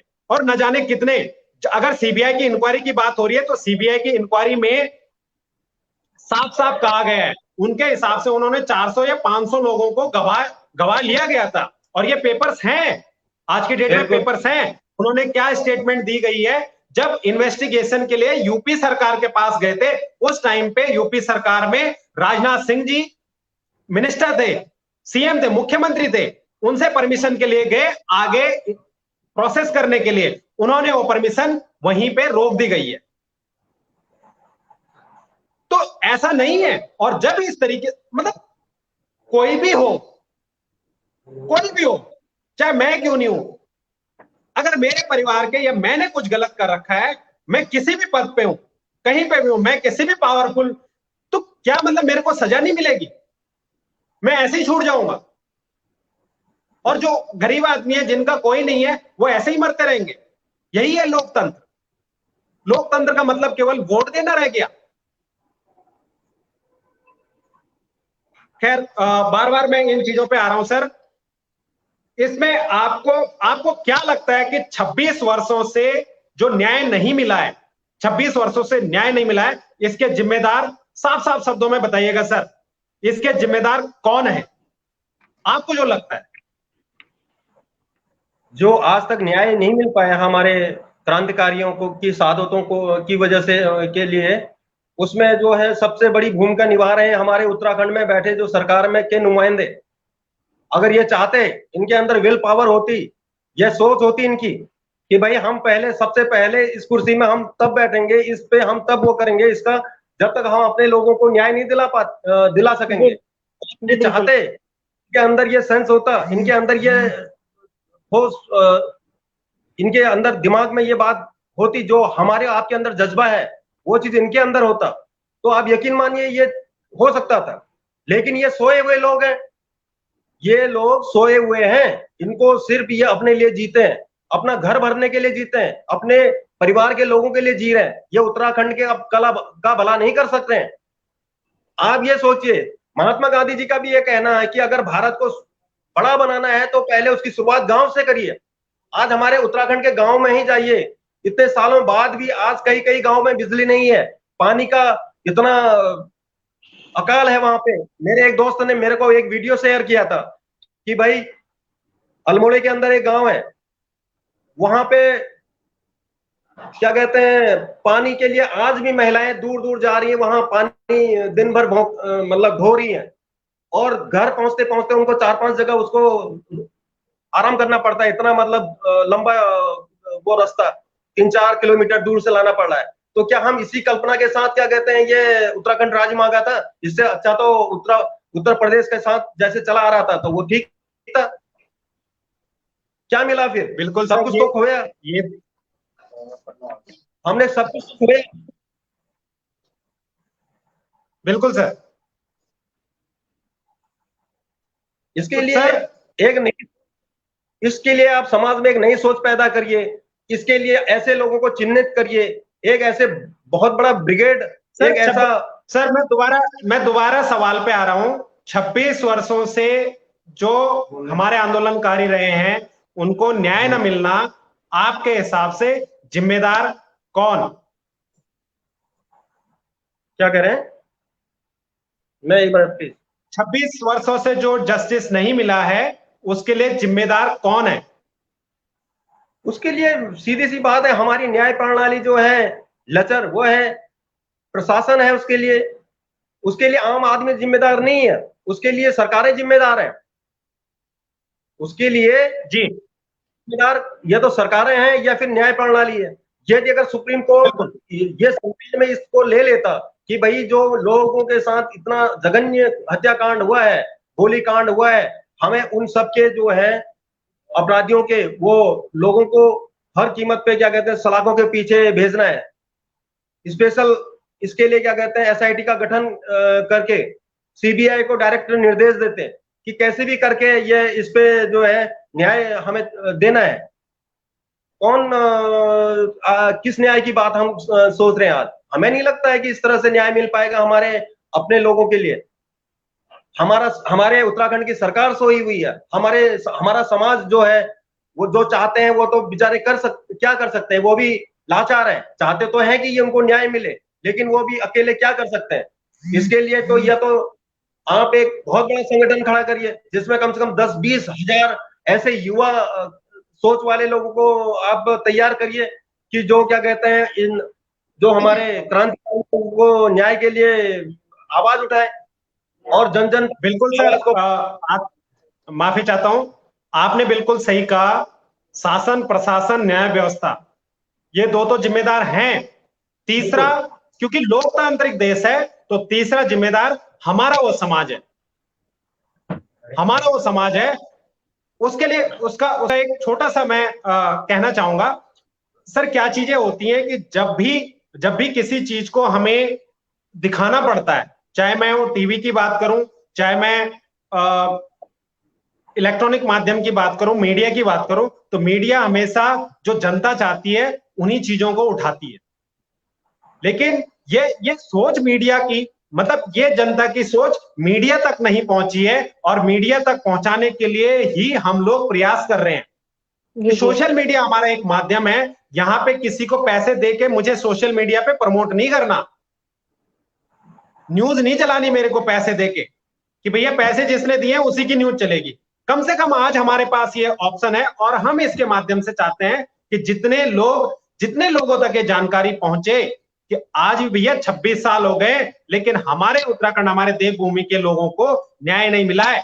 और अगर आप लोग सोचते हो कि न्याय की बात छोड़ो, विकास की बात करो, तो मैं बार बार कहता हूं, किन उसूलों पे, किन चीजों को लेकर मैं विकास की बात करूं, कि विकास करते करते, काम करते करते अगर मेरे साथ कोई घटना होती है, अगर मेरे परिवार के साथ होती है, मेरे लोगों के साथ होती है, मेरे समाज के साथ होती है, मेरी फैक्ट्री के साथ होती है, तो क्या मुझे न्याय मिल पाएगा? और जब ये फीलिंग ही नहीं है लोगों के अंदर, तो मैं किस सिक्योरिटी के सिस्टम और किस व्यवस्था की बात कर रहा हूं? तो इसके लिए जो अब हमें जो तीसरा, हमने प्रशासन देख लिया, हमने न्याय व्यवस्था देख ली है, अब बारी है उत्तराखंडी समाज की। अब बारी उत्तराखंडी समाज की, और हम यही प्रयास कर रहे हैं। जी यशोदा मैम। जी, आपके इसी बात से ही मुझे लगता है कि जो इस तरह के लोग बातें करते हैं, या तो उनको उस तरह की जानकारी नहीं है। तो इसी को लेकर मैं देव जी आपसे जानना चाहूंगी कि आपको क्या लगता है कि हमारे परिवार के लोगों में ही अगर कमी है, कि जो राज्य आंदोलन के बारे में जो आज की हमारी युवा पीढ़ी है उनको शायद कुछ पता नहीं है? क्या कहना चाहेंगे आप इस बारे में? मैंने शुरू में भी इस बात को रखा था कि देखिए, जब तक ये बारीकियां हमारे ये जो युवा लोग हैं, युवा पीढ़ी जो आ रही है, उनको कैसे बताएंगे हम? उनको उसका एक माध्यम तो हो। उसका माध्यम सीधा सा ये है कि हमारे जो सरकार में बैठे हुए लोग हैं वो पाठ्यक्रम में इस चीज को शामिल करें, क्योंकि आखिर किया तो उत्तराखंड राज्य के लिए ही शहादत गया है ना। उनको क्या मिला? क्या मिला उनको? कम से कम पाठ्य पुस्तकों में इस चीजों को डालें, जगह जगह उन क्रांतिकारियों के स्टेचू लगाएं, उनके बारे में लिखें कि भाई इन्होंने फला फला जगह अपनी आहुति दी इस उत्तराखंड राज्य के आंदोलन के लिए। तमाम ऐसी चीजें हैं जिसमें क्या है, हर जगह बड़े बड़े जो हमारे 13 जिले हैं उत्तराखंड में, हर जिलों में बड़ी बड़े जो राजमार्ग हैं उनके नाम इनके नाम से रखे जाएं। क्यों नहीं रखते? क्यों ये छोटी छोटी चीजें क्यों नहीं करते? ये इसमें क्या खर्चा आता है उनका? क्योंकि उनकी सोच ही नहीं है। इन नेताओं के भरोसे हम ये उम्मीद नहीं कर सकते जी कि ये सब हमें न्याय दिलाएंगे, ये उन क्रांतिकारियों के लिए या उन जो शहीद लोग हुए हैं उनके लिए कुछ करेंगे। इन्होंने ले देकर एक छोटा सा, मेरे ख्याल से कुछ इनको शायद पेंशन वगैरह का कुछ कर रखा है, फैमिली पेंशन का अगर कर रखा है शायद, कुछ ऐसा ही है मेरे ख्याल से, इससे ज्यादा ही है, 2 कदम भी नहीं बढ़े। और इन्होंने बिल्कुल जो है शटर बंद कर दिया है। ये हमारे यहाँ के नेताओं ने, ये नहीं चाहते इस मुद्दे पे कोई बात करे। अब कोई भी, चाहे कोई भी राजनीतिक पार्टी हो, केवल एक मैं ये यूकेडी से इसलिए कह सकता हूं क्योंकि यूकेडी इससे मिली हुई है, थोड़ी उनके अंदर ये बात है। अदरवाइज अगर हम तो नहीं समझते हैं कि कोई और इस तरह का कोई कर पाएगा या नहीं कर पाएगा। तो इसलिए जो है, जब तक यूथ आगे नहीं आता है, आप लोग ऐसे ऐसे लोगों को चिन्हित करिए कि जो एक जन क्रांति नए सिरे से इसको आगाज करे। उत्तराखंड के अंदर शुरुआत हो, हर जिले में शुरुआत हो, एक हर जिले में संगठन बने। उसके लिए वो संगठन जो है, वहां के विधायक हो, वहां के एमपी हो, वहां के जो मंत्री हो, उनके आंखों में आंखें डाल के पूछे कि आखिर आपने अभी तक हमारे जो ये शहादत जो शहीदों की हुई है उस पर आपने क्या काम किया? आज कोई ऐसा शख्स है जो क्या कहते हैं आंखें डालकर हमारे अपने विधायक से पूछ सकता है? क्यों नहीं पूछा जाता? क्योंकि हम लोगों ने इनको खुली छूट दे दी है, चाहे ये कितना ही भ्रष्टाचार करें, चाहे ये कितना ही कुछ करें, काम करें या न करें। मेरे क्षेत्र में, मेरे ही गांव के अंदर हमारा विधायक जब से बना है बीजेपी का, आज तक 5 पैसे का उसने कोई काम नहीं किया है। क्यों नहीं किया है? क्योंकि हमारे उधर क्षेत्र के लोग बेचारे सीधे साधे होते हैं, कोई पूछने की हिम्मत नहीं करता उनसे कि आखिर कर हाँ जी करेंगे करेंगे, आएंगे आएंगे, नहीं आते हैं। लेकिन चुनाव के टाइम पे उनको मालूम है जब चुनाव होगा तो उस समय वो आएंगे और फिर नए वादे, नए हर चीज शुरू होगी और उसके बाद फिर वही चीज होगा। फिर सरकार या तो बीजेपी की बनेगी या किसी और राजनीतिक पार्टी की बनेगी, और क्या मिलेगा जनता को? क्या मिलेगा? कुछ नहीं मिलना जनता को। स्कूल बंद होते जा रहे हैं, अस्पतालों के अंदर डॉक्टर नहीं बैठे हैं, नर्सें नहीं बैठी हैं, और वहां क्या कहते हैं दवाइयां नहीं है। एक एक जो सिस्टम होता है, राज्य को चलाने का एक सिस्टम होता है, प्रशासन होता है, वो तो कहीं दिखाई नहीं दे रहा है। और ये सबको दिखाई दे रहा है कि नहीं दिखाई दे रहा है? एक मैं ही जो बोल रहा हूं वो गलत नहीं बोल रहा हूं। हमारे क्षेत्र में देख लीजिए, अस्पताल है, डिस्पेंसरियां हैं, लेकिन एक बीमार अगर बुखार भी होता है तो उसको क्या कहते हैं दूर शहरों में लेके जाते हैं, या तो रानीखेत जाएगा या हल्द्वानी जाएगा या फिर लखनऊ आएगा या कहीं दिल्ली जाएगा। क्या मतलब है इसका?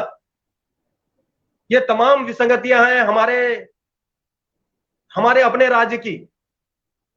जी, और इसको दूर करने के लिए हम लोगों को ही आगे जागरूक होना पड़ेगा। हमारे जो आने वाली जो ये नई न्यू पीढ़ी है उसी को भी जागरूक होना पड़ेगा, तभी जवाब आगे चल के कुछ हो सकता है। बिल्कुल, जो नेता है वहां के, जो वहां के अफसरशाही है, उसको खत्म करने की जरूरत है। वो खत्म तब होगा जब आप जैसे लोग और अजय बिष्ट जी जैसे तमाम ऐसे और तमाम आप एक क्रांतिकारी टाइप के जो लोग हैं जिनके अंदर एक भावना है, एक सेवा है अपने उत्तराखंड समाज के लिए, जो उत्तराखंड को, देवभूमि को एक नए रूप में देखना चाहते हैं, उन लोगों को आगे आना चाहिए और एक संगठन के माध्यम से जागरूक करना चाहिए। सरकार तो कुछ नहीं करने वाली है, सरकार तो कोमा में जा चुकी है। यहाँ की जितनी भी सरकारें आई गई सब कोमा में, और आज इनके यहाँ सीबीआई का छापा पड़ता है, इनकम टैक्स का छापा पड़ता है। आप सोच नहीं सकते हैं इनके यहाँ कितने क्या कहते हैं कितना इनके यहाँ धन मिलेगा, इनका कितना इनके यहाँ क्या कहते हैं तमाम ऐसी इन्होंने वो कर रखा है, अपने घर भर रखे हैं इन्होंने। समाज को क्या दिया इन्होंने? अपने लोगों के लिए क्या किया इन्होंने? हमारे यहाँ के लोगों की सबसे बड़ी कमजोरी है, सीधे होते हैं, शरीफ होते हैं, कुछ बोलते नहीं है, और वो सब जानते हैं कि ये चीजें हो रही है हमारे साथ, ये अन्याय हमारे साथ हो रहा है। यही सबसे बड़ी कमी है, इसी कमी को हमने दूर करना है। तो कहीं ना कहीं ये कमियां, उसके लिए शुरुआत कौन करे? इस बात को जब आप कह रहे हैं इसके लिए कोई शुरुआत तो करे, एक जन क्रांति तो लाए कोई। जब तक ये जन क्रांति किसके बैनर के नीचे आए, कोई तो ऐसा एक संगठन हो, कोई तो लोग हो, चाहे उत्तराखंड से हो, कहीं के भी हो, वो कोई भी संगठन हो, मैं ये नहीं कह रहा, कोई भी संगठन हो, ऐसा संगठन एक बहुत बड़े लेवल पे बनना चाहिए जिसमें कम से कम 2-3 लाख से ज्यादा लोग जुड़े, और वो ऐसे हो। मैं माफी चाहता हूँ बीसी जोशी जी, मैं यहाँ पे एक छोटी सी जानकारी देना चाह रहा हूं कि कैसे हम इसको आगे बढ़ा सकते हैं। जितने भी हमारे व्यूअर्स हैं कम से कम वो इस बात को जरूर समझे।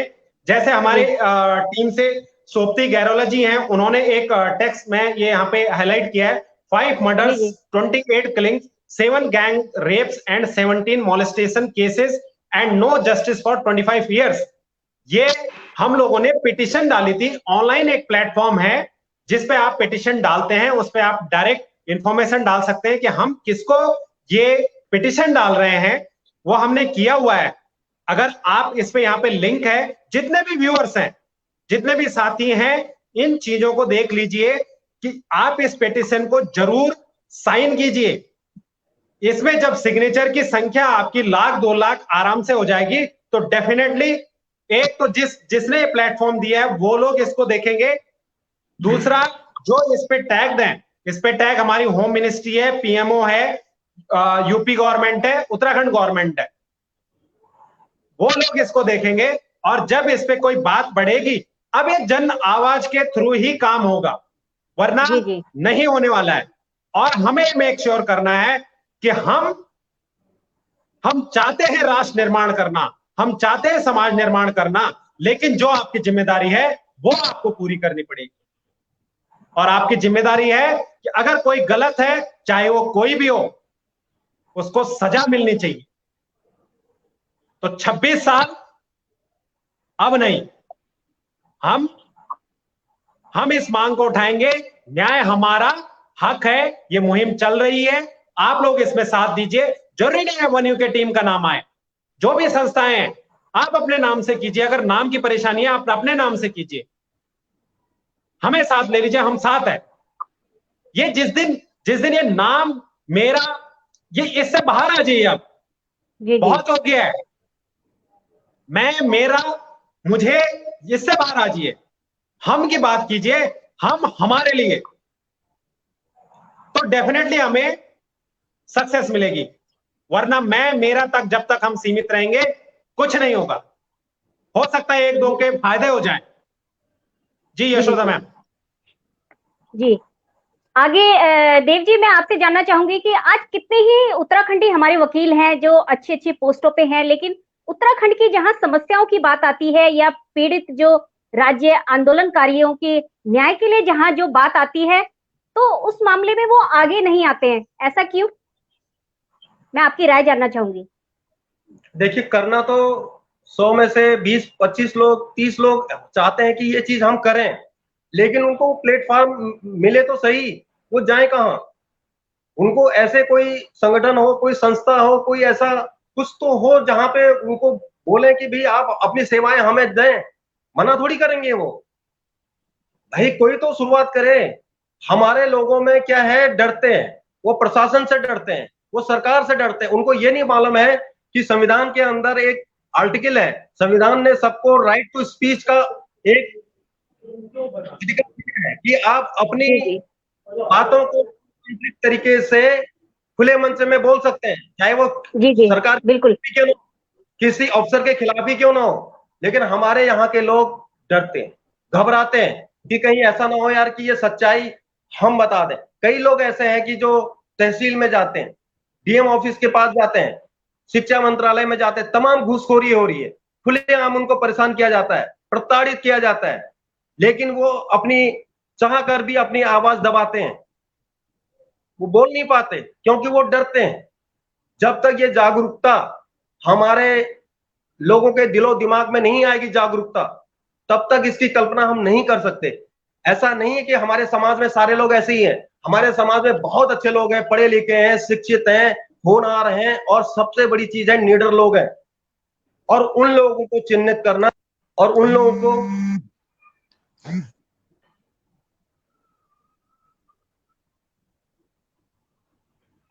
जी उन लोगों को चिन्हित करके आगे लाना, तभी कुछ हो सकता है। जी इसका मैं यही कहना चाह रहा हूं कि एक ऐसा प्लेटफॉर्म तैयार करिए जिसमें हमारे जो एडवाइजर हैं, वकील लोग हैं, वो अपनी सेवाएं दें।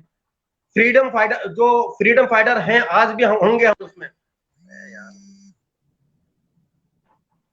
सर जो वकील वाला पार्ट है, कोर्ट वाला पार्ट है, न्यायालय वाला पार्ट है, वो तो चल ही रहा है, वो तो चल ही रहा है, अभी भी एक्टिव है, चल रहा है, मैं समझ रहा हूं, लेकिन उससे क्या हासिल होगा?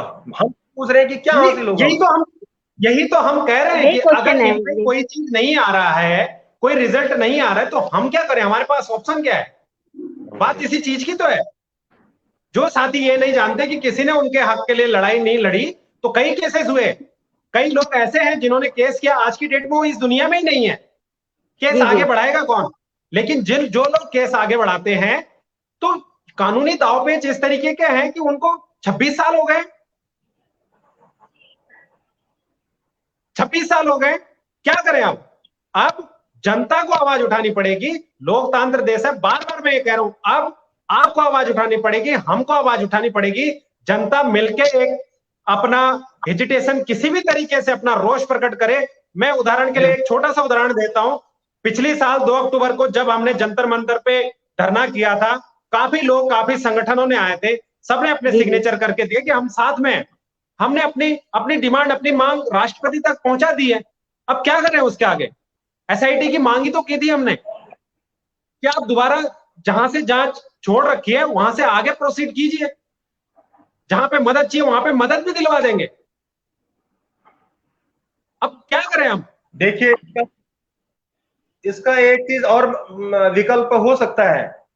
मेरा ये मानना है जी कि इस हमारे उत्तराखंड समाज में जितने भी बड़े बड़े जो सामाजिक संस्था है या सामाजिक संगठन है, वो सारे लोग अपने लेटर पैड पे लिख के दे सरकार को, उत्तराखंड की राज्य सरकार को लिख के दे कि हमें हर कीमत पे इन जो हमारे क्रांतिकारी लोग हैं उनके लिए हमें न्याय चाहिए, हर कीमत पे चाहिए। अगर इस तरह से भी दबाव बनाया जाए तो शायद ये थोड़ी बहुत हिम्मत करें आगे चलने की, क्योंकि सामाजिक संस्था या संगठन बहुत बड़ी ताकत रखते हैं अपने आप में। अगर ये सारे संगठन मिलके आवाज उठाएं, हम कहते हैं जनमानस ना करें, केवल सारे संस्था के लोग भी अगर इस चीज के लिए पहल करें आगे, तो उसी में से ही एक नई टीम खड़ी करके आगे बढ़ा जा सकता है। रास्ते तमाम है जी। यहाँ पे एक भाई ने बहुत अच्छी बात कही थी और मैं उनसे 100% सहमत हूं। ये देखिए भाई साहब, पहले यही कहते हैं जब पॉलिटिक्स में घुस जाते हैं सब 2 नंबरी बन जाते हैं।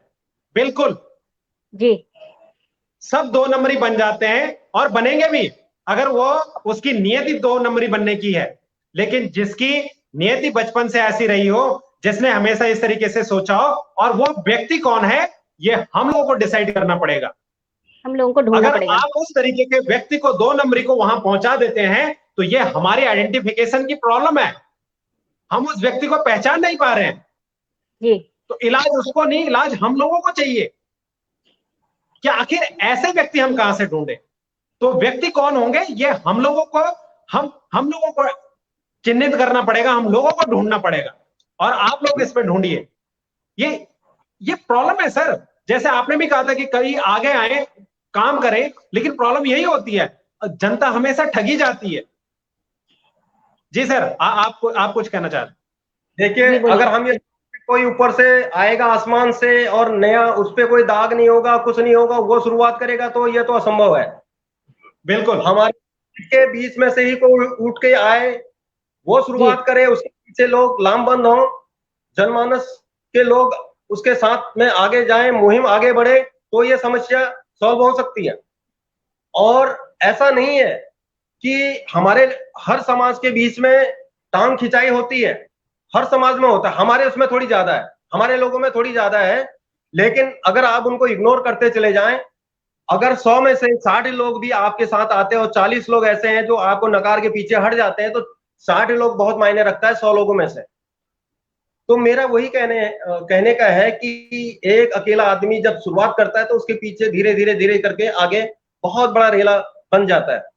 तो मैं तो यही चाहूंगा कि मैं आप लोगों से कि इसके लिए आप लोग कुछ करिए, कुछ सोचिए, और जनमानस में हमारे युवा पीढ़ी को खासकर उन पे नव चेतना, जागरूकता जब तक नहीं आप लोग लाएंगे या हम नहीं लाएंगे, समाज नहीं लाएगा, जो बड़े बुद्धिजीवी वर्ग के लोग हैं, जो संस्थाएं हैं, वो सारे लोग मिलके उसको एक आगाज तो शुरू करें, उसकी एक आगाज तो करें। अगर सामाजिक संगठन मजबूत हो गए, संस्थाएं मजबूत हो गई और ये सरकार भी हिलेगी, ये सरकार को भी डर होगा कि अगर हम अपनी मनमानी तो हम ज्यादा देर तक ये सरकार में सत्ता में नहीं बैठ सकते। तो आखिर इन सत्ताधारियों को डराने की जरूरत है, इनको इनके अंदर डर बैठाने की जरूरत है। जो ऑफिसर लोग बैठे हैं वहां पे उनको डराने की जरूरत है, उन पे डर बैठने की जरूरत है, जवाबदेही देनी पड़ेगी उनको। तब जाके कोई हम कल्पना कर सकते हैं कि भविष्य में इस चीज में कुछ हो सकता है, चाहे वो न्याय की बात हो, चाहे ये नया उत्तराखंड और खुशहाल उत्तराखंड की कल्पना हो। ये तभी संभव है जब उसमें अच्छे अच्छे लोग, अच्छी सोच के लोग आगे आए और एक प्लेटफॉर्म तैयार करें और वो जन सलाह। देखिए, भीड़ तंत्र तो आपके साथ रहेगी, वो बाद में आएगी।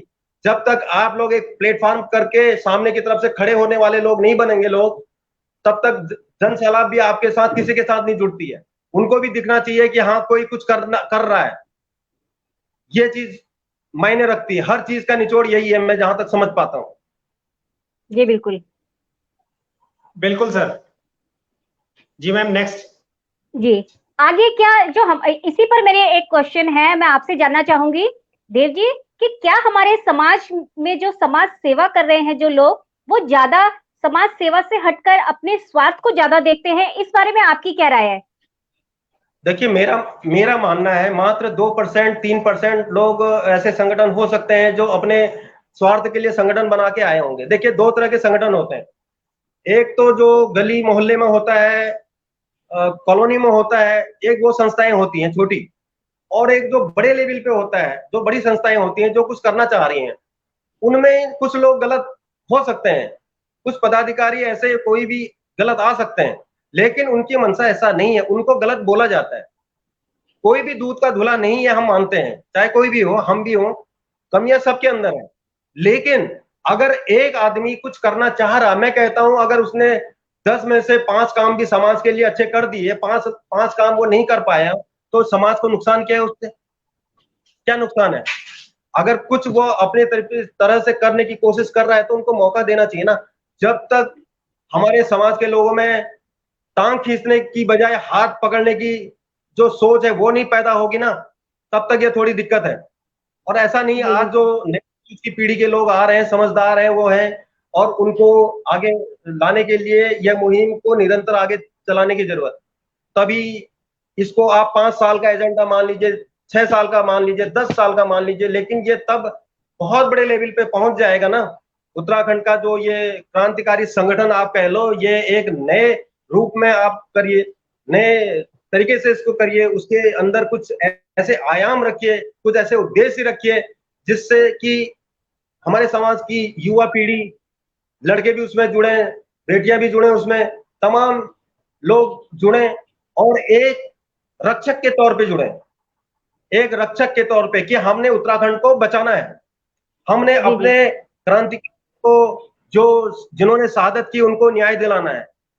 ऐसे रक्षक दल, ऐसे लोगों को संगठित करिए, नए सिरे से उसका शुरुआत करिए। जी सर, आपका जी मैं धन्यवाद करता हूं बिश जी, आपका आपने इतना समय दिया। और दिनेश बिश जी ने भी यहाँ पे मैसेज किया हुआ है। देव सिंह बिश जी और यशोदा जोशी जी का हार्दिक धन्यवाद, आपने लोगों को जागरूक, लोगों के लिए इतना जागरूक करने का प्रयास किया, तो आप दोनों का बहुत बहुत धन्यवाद है।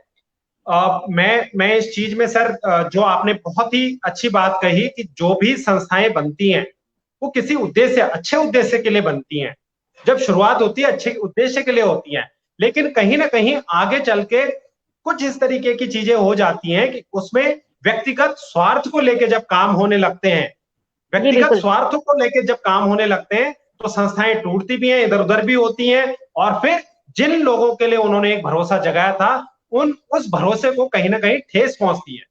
और जब वो ठेस पहुंचती है तो इस तरीके से लोग आते हैं, जैसे जैसे यहाँ पे हमारे भाई जी हैं, ये बिल्कुल बिल्कुल सही कह रहे हैं। जरूरत तो किसी चीज की नहीं है, ये मैं हमेशा सुनता हूं, बोलते सब हैं, करने वाले बनो। जी जी बिल्कुल, बोलते सब है, करने वाले बनो। तो भाई जी, हम आपसे भी कहना चाहते हैं, यहाँ पे आप भी जिस तरीके से कह रहे हैं, हम ये मुहिम कर रहे हैं, कोई ना कोई अपने तरीके से कुछ ना कुछ प्रयास जरूर कर रहे हैं। जी बीश जी। मेरा कहना है कि जो लोग ऐसा सोचते हैं, ऐसा बोलते हैं, उनके लिए एक ही लाइन में एक वाक्य बोलना चाहूंगा कि जरूरत है सबसे पहले आवाज बुलंद करने की, जरूरत है सबसे पहले आवाज बुलंद करने की। खामोशियां तो आपको घरों के अंदर भी मिल जाएंगी।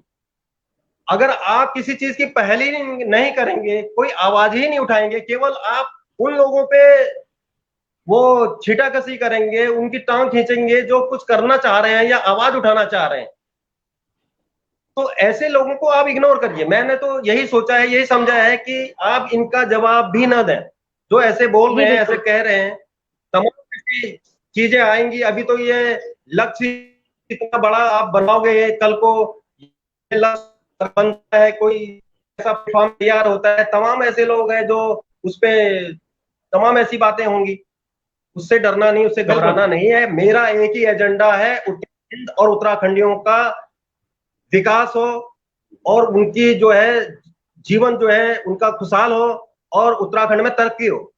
और हमारे जो जिस एजेंडे को लेके आज आप लाइव हैं वो सबसे जरूरी है कि कम से कम हम उनके जो सपने हैं, जिस सपने के लिए उन्होंने अपने प्राण तक अपने दांव में लगा दिए और अपनी जिंदगी बर्बाद कर दी, अपने अपने को खत्म कर दिया। कई ऐसे माँ बहनें हैं जिनके साथ बलात्कार हुए, अत्याचार हुए, उन्होंने इतने पूरी दशा में अपने को वो किया, उनके लिए तो कम से कम सोचना चाहिए। हमारे उत्तराखंड के सभी लोगों को, सरकारों को क्यों नहीं सोचते हैं? एक बार वो अपने दिमाग में वो चीज लाएं तो आखिर जो जिनके साथ ऐसे हादसे हुए उसकी कल्पना अपने अपने पे ला के तो करें कि काश अगर ये बाय द वे अगर ये चीज हमारे साथ गुजरता तो क्या होता। नहीं करता है कोई। बिल्कुल सर। इसलिए जरूरत है कि अपने अपने लिए जिए, अपने समाज के लिए जिए, अपने गांव के लिए जिए, अपने राज्य के लिए जिए। जिस दिन ये सोच अगर लोगों में पैदा हो जाएगी, अरे कम से कम हम अपने राज्य के लिए तो कुछ बोल रहे हैं, कुछ सोच रहे हैं। हम उन लोगों से तो लाख गुना अच्छा है जो हमारे वो लोग भाई लोग खड़े होते हैं यार कि चलो कुछ करते हैं, कुछ अच्छा करने की सोचते हैं। तो ऐसी चीजें होती रहती हैं। आखिर में मैं यही कहूंगा कि हमारा उत्तराखंड जो है विकसित हो, सम्मान हो पूरी दुनिया में हमारे उत्तराखंड का। हमारे उत्तराखंड में आप देख लीजिए, आज अजीत डोभाल जी हैं, पूरे राष्ट्र का जो है सुरक्षा की कमान उनके हाथ में है। हमारे जो रावत जी हैं, आर्मी चीफ से ऊपर तमाम ऐसे पदों में हैं, बड़े बड़े पदों पे हैं। अगर इन लोग भी इस बात को कहें, इस बात के लिए तैयार हों कि हमारे क्रांतिकारियों को न्याय क्यों नहीं मिल रहा है, हमारे ऐसे मंत्री जो बैठे हुए हैं केंद्र के ऊपर, इनके दिमाग में भी ये बात क्यों नहीं आती है कि हमारे लोगों को क्यों अभी तक न्याय क्यों नहीं मिला, पीड़ित परिवार को न्याय क्यों नहीं मिला। अगर ये बोले अपने लेवल पे तो क्यों, ऐसा क्या है कि जो नहीं हो सकता है? असंभव कुछ भी नहीं इस दुनिया में, संभव है। लेकिन जिनके हाथ में चाहिए है, जो कान मरोड़ सकते हैं, ऐसे हमारे बड़े बड़े ऑफिसर हैं इस देश में, बड़े विभागों के और बड़े बड़े हर ऊंचे लेवल पे हैं, कहीं कोई कमी नहीं है। लेकिन कमी कहां पे है कि वो इस आवाज को नहीं उठाते। कम से कम अपने लेवल पे तो बोले इस चीज को। सामाजिक संस्थाएं होती है ठीक है, लेकिन जो जगह पे हैं, जो कुर्सियों में बैठे हुए हैं, अगर वो इस बात को कहें कि भाई ऐसा हुआ था, उसका क्या हुआ, उस फैसले का क्या हुआ, चलो आप लोग लड़ो, हम आपके साथ में, हम पीछे से आपको सपोर्ट करते हैं, ऐसे भी तो हो सकता है।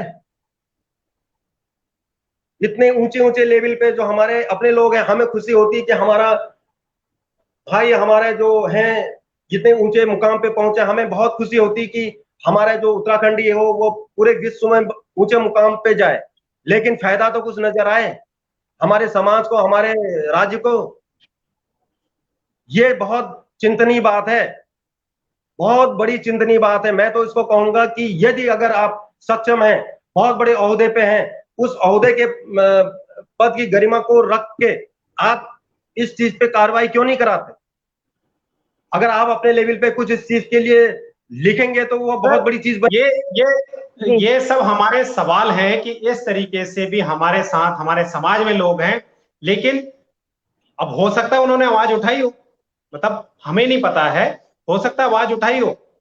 मैं एक अपना एक assumption कह रहा हूं सर कि हो सकता है कि किस तरीके से कौन अपने प्लेटफॉर्म पे, अब जैसे हम यहाँ पे बात कर रहे हैं, लेकिन क्या ये चर्चा उन लोगों तक पता है, या फिर जो नुमाइंदे हैं, जो सरकार में है, जो जो जो जानकारी रखते हैं, क्या उनको पता है?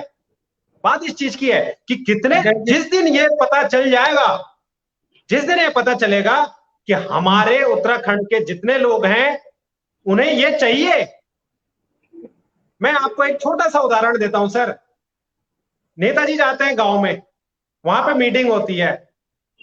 आज ऐसा कारण क्या है कि उत्तराखंड के चप्पे चप्पे, मतलब जो शराब है, शराब बैन में पड़ रही है, गवर्नमेंट दे रही है ना, गवर्नमेंट की व्यवस्था है ऐसी कि वैन में आप शराब ले सकते हैं। क्यों? क्योंकि पब्लिक की डिमांड, उनको यह लगता है कि पब्लिक इससे ज्यादा खुश है, उनको दारू मिले इससे ज्यादा खुश है। जो वहां पे पब्लिक है उनको इस चीज से ज्यादा खुशी है। हमारे आंदोलन इसलिए तो हो जाते हैं कि फलानी पार्टी ने अपने सत्ता में इस बंदे को बिठा दिया जिसने उत्तराखंड को गाली दी, लेकिन हमारा आंदोलन इसके लिए नहीं होता कि हमारे यहाँ पे रोड नहीं है, या फिर हमारे यहाँ पे हॉस्पिटल नहीं है, हमारे यहाँ पे एजुकेशन सिस्टम नहीं है। तो बात यह है कि हम किस तरीके से हम सोच रख रहे हैं, या जो हमारी सोच है वो जो हमारे सरकार में है, जिनकी जिनकी जिम्मेदारी बनती है नीतियां बनाने की, जिनकी जिम्मेदारी बनती है इन लोगों को एक तरीके से संरक्षण देने की, वो कहां होता तो है। अभी एक भाई ने कहा था कि हमारे गांव में तब से नहीं हुआ, मतलब इतने टाइम से, बड़ा बड़ा लंबा लिखा है, वो अपने गांव की बात कर रहे हैं। वो कह रहे हैं कि यहाँ पे केवल उन लोगों का विकास होता है जो सरकार के अपने खुद के नुमाइंदे हैं।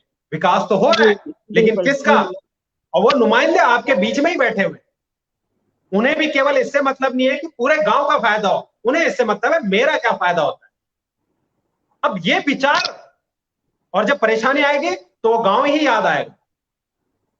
तो बात यह है कि हम इस जो सोच है, इस सोच को क्या इस दिशा में ले जा सकते हैं? क्या हम इस सोच को इस दिशा में ले जा सकते हैं कि नहीं, मुझे मैं, मेरा, हमारा, अब बात होगी हम, हमारा, तो काम होगा।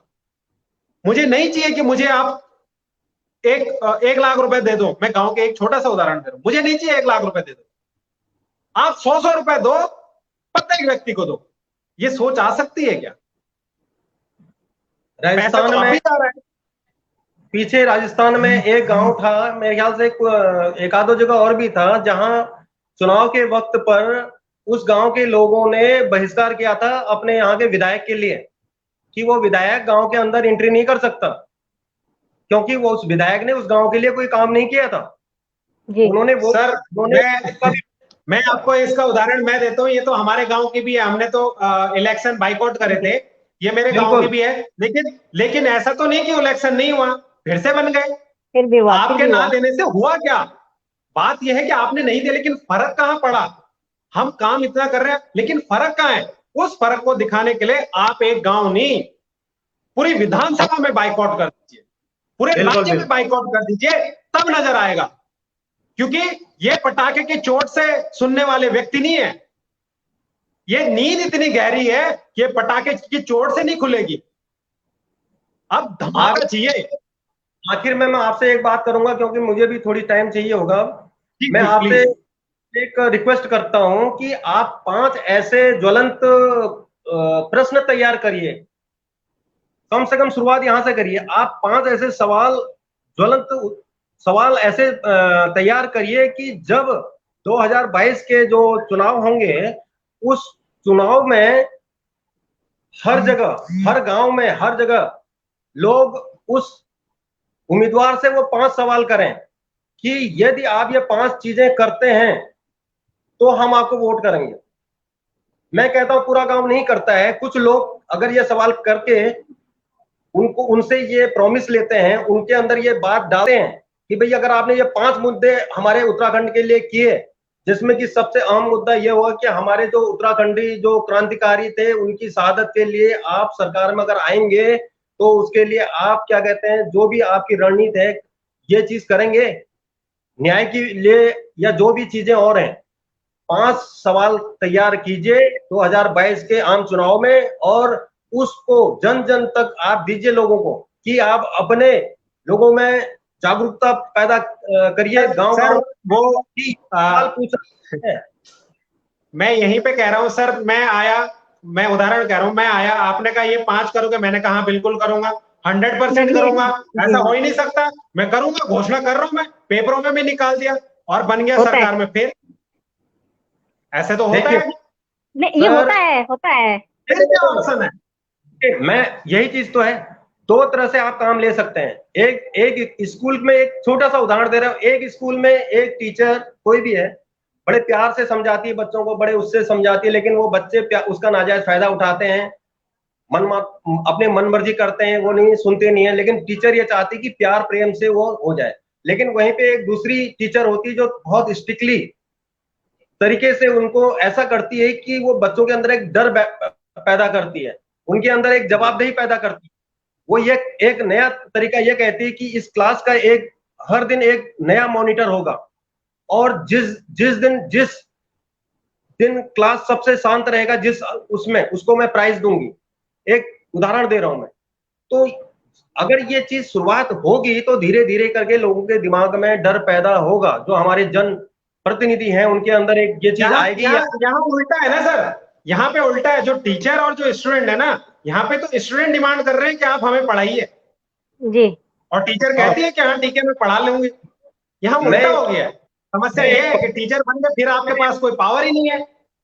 भाई हमारा विधायक अगर हमारे गांव आ रहा है, हमारे गांव के लोग उससे पूछे ना कि ठीक है आपने 5 साल हमने आपको विधायक बनाया था, 5 साल में हमें कुछ 2 काम ऐसे बताइए, आपने हमारे गांव के लिए 2 काम या 1 काम क्या किया वो बताइए। जब तक आप सवाल नहीं पूछना शुरू करेंगे वो बंदा काम नहीं करेगा, कोई भी हो, हर जगह की बात कर रहा हूं मैं, वो कुछ नहीं बिल्कुल ये डेफिनेटली आवाज जब हमें उठानी पड़ेगी। कुछ ऐसा है कि जो लोग अपने आप ही स्वतः ही काम करते हैं और कुछ ऐसे हैं कि उनको याद दिलाना पड़ेगा। लेकिन मैं तो ये कह रहा हूं हमारे पास ऐसे लोग हैं उनको याद, सर क्या बताऊं, मतलब हर व्यक्ति की ऐसी घटनाएं हैं जो सरकार तंत्र पता नहीं कहां कहां चले गए, पीएमओ तक चले गए, लेकिन उनकी कोई सुनवाई नहीं है। बात ये है, ये वो लोग बन चुके हैं, ये इनका सिस्टम ऐसा हो चुका है कि अब ये आपकी नहीं सुनने वाले। इनको पता है कि वोट मुझे कैसे लेने हैं, वो लेते हैं और वो जीतेंगे, वो आएंगे। इनको पता है कि 5 साल मैंने कैसे निकालने हैं, मैंने वोट कैसे जीतना है। बात ये है। अब मैं आपकी बात रोक रहा हूं। हमारे गांव में हमारा बहुत बड़ा गांव है, हमारे गांव में हमारा भी एक गांव में एक छोटा सा संगठन बना है जिसमें हमारे दिल्ली एनसीआर के तमाम युवा जुड़े हुए हैं, पहाड़ों के हमारे गांव के लोग जुड़े हुए हैं, तमाम अन्य जगहों के लोग जुड़े हुए हैं। हमने एक प्लेटफॉर्म तैयार किया अपने गांव के विकास के लिए, गांव को खुशहाल बनाने के लिए एक छोटी सी मुहिम चलाई थी, बिठोली युवा परिवार करके। आपको यकीन नहीं होगा, जो अभी का हमारा ग्राम प्रधान बना है वो उस मुहिम का अध्यक्ष था, और उस बंदे ने इतनी ईमानदारी से चुनाव भी लड़ा और 5 पैसे कहीं किसी को ना कहीं कोई दारू बांटी, ना कहीं कोई किसी के हाथ में दिया, और उसकी इमेज इतनी अच्छी थी, उस बंदे ने काम करके दिखाया। और आज वो निरंतर कोई भी काम हो रहा है हमारे गांव के लिए, जो भी उसके पास योजनाएं आ रही है, बजट आ रही है, जगदीश सिंह बिस्ट उसका नाम है, और वो आज सारा गांव उससे खुश है। ऐसे लोगों को खोजना बहुत जरूरी है, जबकि पहले मीटिंगों में नहीं आते सर।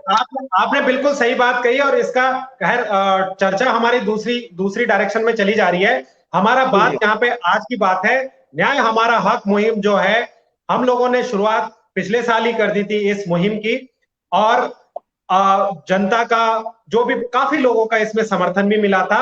लेकिन वो समर्थन शायद जो मैंने कहा कि वो एक पटाखा फुस पटाखा निकल गया, वो हमारे जो अधिकारी हैं, जो प्रशासन है, उनको जगा नहीं पाए। अब धमाका हम कैसे करें, धमाके की रणनीति करें, और ये केवल आप लोगों से, जनता से, प्रत्येक व्यक्ति से ही ये आएगा। इसकी एक मैं उदाहरण के लिए कह रहा हूं कि जब 2 अक्टूबर को हमने जंतर मंतर पे प्रोग्राम किया था, धरना दिया था, डिमांड रखी थी, तो हमने अपने हाथ पे काली पट्टी बांध के रखी थी। क्या हम अपना रोष प्रकट, जितने भी साथी सुन रहे हो, क्या हम अपना रोष प्रकट करने के लिए जब भी बाहर जाएं, जब भी शासन प्रशासन के पास जाएं, एक काली पट्टी बांध सकते हैं? ये मेरा सवाल है। मैंने सर तब से कोशिश करी थी, डेफिनेटली रोज डेली ऑफिस में हूं, चाहे शादी में जा रहा हूं, चाहे कहीं पे भी जा रहा हूं, मेरे हाथ पे काली पट्टी बनती थी। लेकिन मुश्किल ये पड़ी कि मेरा हाथ धीरे धीरे इधर कुछ उंगलियां सुन करने लगी, तो मुझे वो हटाना पड़ा। लेकिन मैं ये नहीं कह रहा, और मैंने किसी को बोला नहीं, लेकिन जब भी मैं पुलिसों के पास भी गया तो उन्होंने मेरे से सवाल किया, आप काली पट्टी बांध के क्यों आए हो? मुझे बहुत अच्छा लगा। ये सवाल आने चाहिए लोगों के माइंड से। लोगों को पता चलना चाहिए कि हम किस देवभूमि की बात कर रहे हैं और हम किस न्याय की बात कर रहे हैं, और ये न्याय हमें मिलना चाहिए। इन्हीं शब्दों के साथ सर मैं 2 पंक्तियां कह रहा हूं। वन यूके टीम का ये हमेशा है, या तो हम फरियाद करें या जरूरत है एक जंग की, या तो हम फरियाद करें या जरूरत है एक जंग की, सोचते हैं हम कैसे बदले तस्वीर, उत्तराखंड की। सर, आप सभी का बहुत बहुत धन्यवाद। इन्हीं शब्दों के साथ आज हमारा बहुत टाइम, सॉरी माफी चाहता हूं कि हमने आप सभी का बहुत टाइम लिया। जितने भी व्यूअर्स हैं, आप सबने देखा, अपने सवाल पूछे। किसी साथियों के अगर सवाल ना ले पाए, हमें माफ करना, क्योंकि समय कुछ इस तरीके का होता है। लेकिन साथियों, यहां से आप आगाज ये समझ लीजिए कि आगाज उठा लीजिए और किस प्रकार से जैसे भी रोष प्रकट कीजिए, अपने बात कीजिए, चर्चा कीजिए, एक दो व्यक्ति को बताएं कि यार मैं यूं ही नहीं उत्तराखंडी कहलाता हूं और न्याय हमारा हक है। बस इन शब्दों के साथ आप दोनों का धन्यवाद, और आपने इतना समय दिया। जोशी मैम, बिश जी, बहुत बहुत धन्यवाद। जय भारत, जय उत्तराखंड। जी, हम भी यही कहना चाहेंगे कि आज की चर्चा से सब जो हमारे देखने वाले व्यूवर्स हैं या हमें देख सुन रहे हैं, वो भी एक संज्ञान ले, और आने वाला जो 2 अक्टूबर है, हमें लगे कि हमें कुछ ना कुछ उसका पॉजिटिव आना चाहिए, हमें न्याय मिलना चाहिए, कि बार बार हमें ये चर्चा आप लोगों के सामने ना लानी पड़े। इसी के साथ जय भारत, जय उत्तराखंड। जय भारत, जय उत्तराखंड। Thank you.